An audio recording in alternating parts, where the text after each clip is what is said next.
Halo Auto Viewers, selamat datang kembali di channel Auto Fast. Jika biasanya produk atau mobil dari pabrikan Daihatsu banyak kita jumpai di jalan raya, bahkan dianggap sebagai mobil cipta umat, saya yakin mobil yang satu ini jarang Anda lihat karena jumlahnya yang sangat terbatas di Indonesia. Daihatsu YRV. Pertama kali diperkenalkan pada ajang Gaikindo Auto Expo ke-10 pada tahun 2000, Daihatsu YRV resmi diluncurkan pada tahun 2001 dalam bentuk CBU dari Jepang. Harga barunya yang terlampau mahal membuat Daihatsu YRV kurang diminati. Ada dua varian yang ditawarkan, yakni Matic dan manual. Total yang masuk ke Indonesia berjumlah 305 unit yang kebanyakan bertransmisi Matic. Pada tahun 2001, untuk tipe manual ditawarkan pada harga 170 juta, sedangkan untuk yang Matic-nya ditawarkan di harga 180 juta.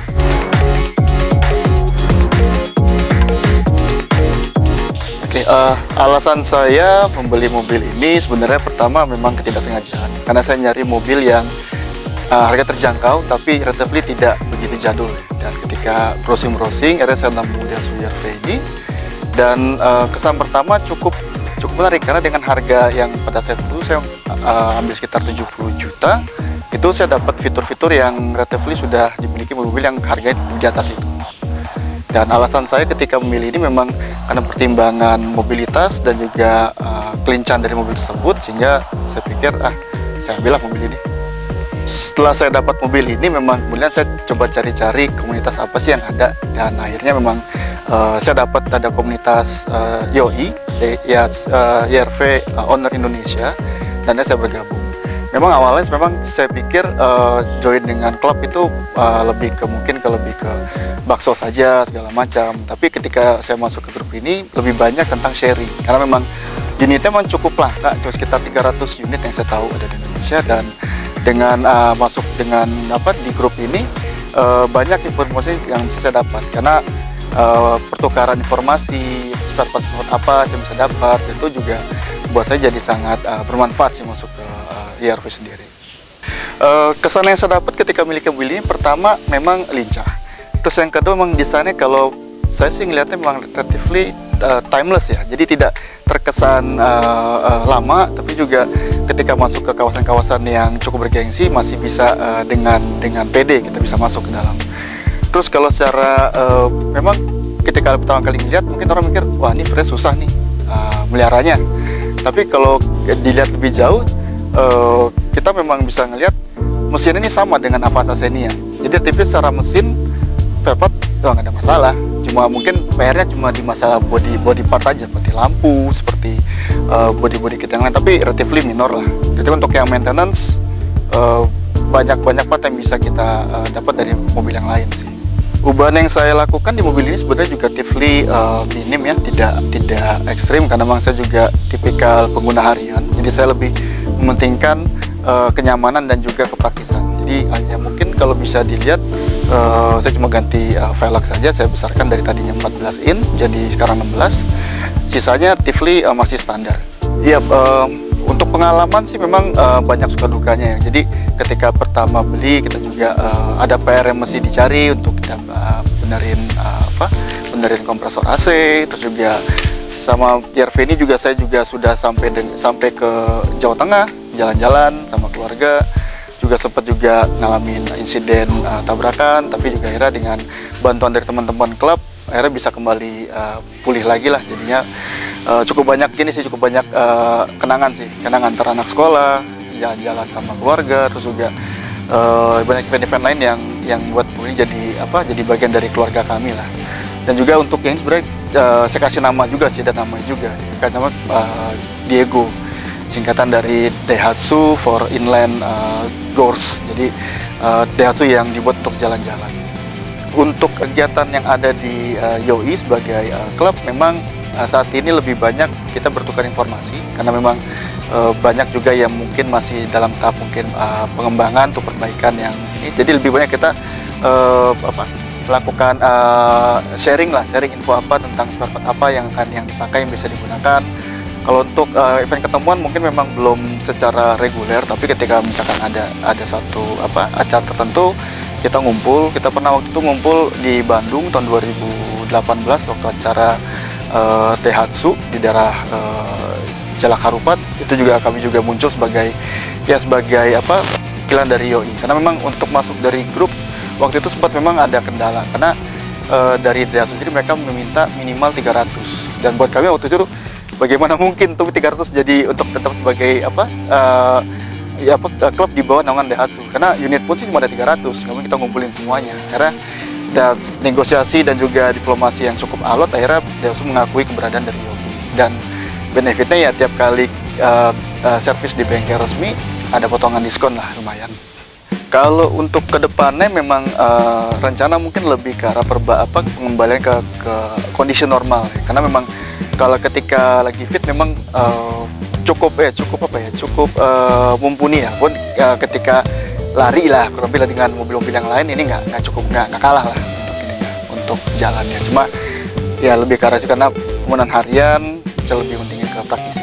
Untuk teman-teman yang ingin tahu lebih banyak tentang IRV atau mungkin pengen tahu lebih banyak, bisa akses dari Instagram yang ada di deskripsi berikut, dan juga mungkin bisa hubungi perwakilan kami yang juga bisa dihubungi melalui nomor yang ada di deskripsi.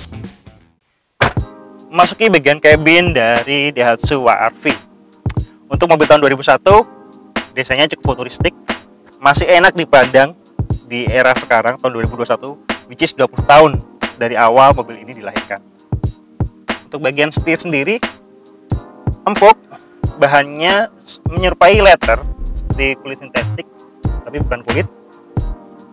Hanya saja sayangnya untuk bagian setir ini masih fix, jadi tidak ada fitur tilt maupun teleskopik. Ada kontainer kecil di bagian tengah, panel AC, tempat koin, kontainer lagi di bagian bawah, dan kontainer dengan beberapa separator di bagian penumpang kiri. Sayangnya minim cup holder, jadi cup holder hanya terdapat di bagian tengah, hanya ada satu cup holder di mobil. Untuk headroom sendiri buat saya yang tingginya 174 cm masih cukup lega. Ke bagian panel pintu dari Daihatsu WRV, bagian panel pintunya sendiri masih terbuat dari bahan hard plastik. Untuk di bagian tengah sudah dibungkus oleh bahan fabric, tapi masih hard plastik. Di bagian sini tidak ada kontainer apapun, hanya kontainer kecil, power window, dan speaker. Oke.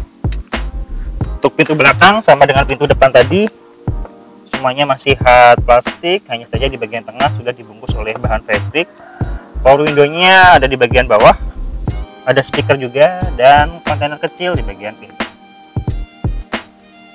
Oke, beralih ke bagian penumpang. Untuk posisi duduk pengendara adalah posisi duduk saya dengan tinggi 174 cm.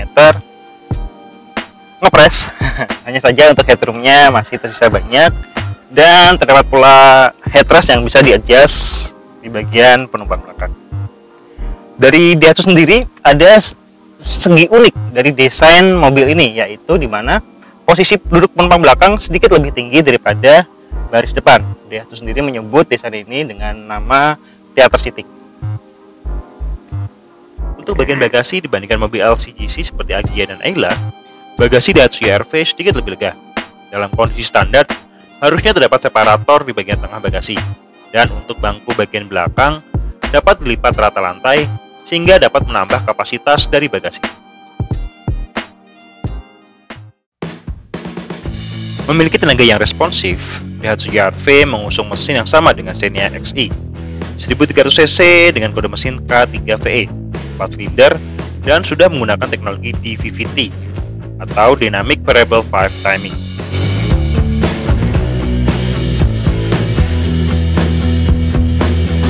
Oke, sekarang kita ajak mobil Daihatsu WRV ini untuk berkeliling sebentar untuk merasakan sensasi berkendara dari mobil ini. Untuk suspensi tidak valid jika kita membahas suspensi dari mobil ini, karena mobil ini sendiri sudah tidak dalam kondisi standarnya. Jadi pemilik mobil ini sendiri sudah mengganti fat yang aslinya 14 inch menjadi 16 inch. tapi masih nyaman untuk digunakan. Oke.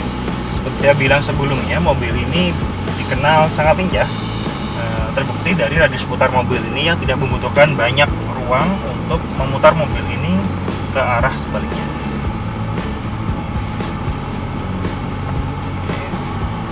Untuk ukuran mobil keluaran tahun 2001, bisa dibilang mobil ini cukup canggih fiturnya karena sudah dilengkapi dengan fitur Triptonic yang bisa diakses atau diaktifkan melalui tombol di bagian samping kanan mobil. Di marketplace, harga bekasnya kini berkisar di angka 55 juta hingga 70-an juta. Menurut kami, mobil ini sangat layak untuk dijadikan pilihan. Sekian dari AutoFast. Jangan lupa subscribe, like, dan tinggalkan komentar Anda. Ciao!